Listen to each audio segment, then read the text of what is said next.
അപ്രതീക്ഷിതമായി ഞാനിന്ന് 2002 വോട്ടർ പട്ടിക കണ്ടു. അതിൽ നിന്നുള്ള എൻ്റെയും അനിയത്തിയുടെ ഒന്നും പേരില്ലെങ്കിലും മറവിക്ക് വിട്ടുകൊടുത്ത ഒരുപാട് പേരുകൾ അവശേഷിക്കുന്നുണ്ടോ.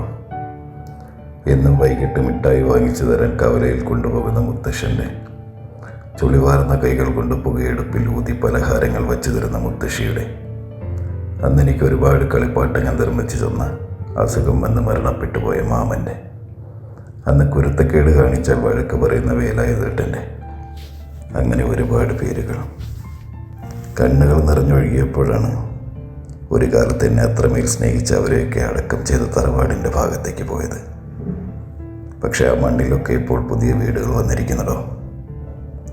മുത്തശ്ശൻ വൈകുന്നേരം ഇരിക്കാറുള്ള ആ മാവൊക്കെ വെട്ടിമാറ്റി ആരുടെയൊക്കെ മുറ്റമായിരിക്കുന്നു ഇതിപ്പോൾ.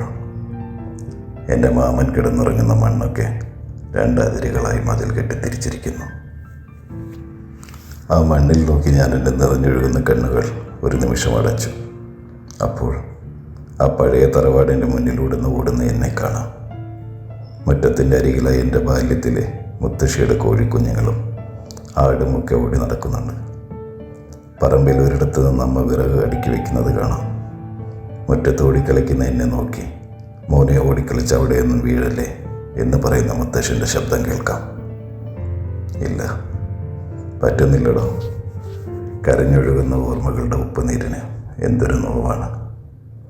സഹിക്കാനാവാതെ ഞാൻ വിതുമ്പിക്കൊണ്ട് അവിടെ നിന്ന് തിരിഞ്ഞു നടക്കുമ്പോഴാണ് പിന്നിൽ നിന്ന് മോനെ എന്ന് നീട്ടി വിളിക്കുന്ന മുത്തശ്ശിയുടെ ശബ്ദം പോലെ കേൾക്കാം.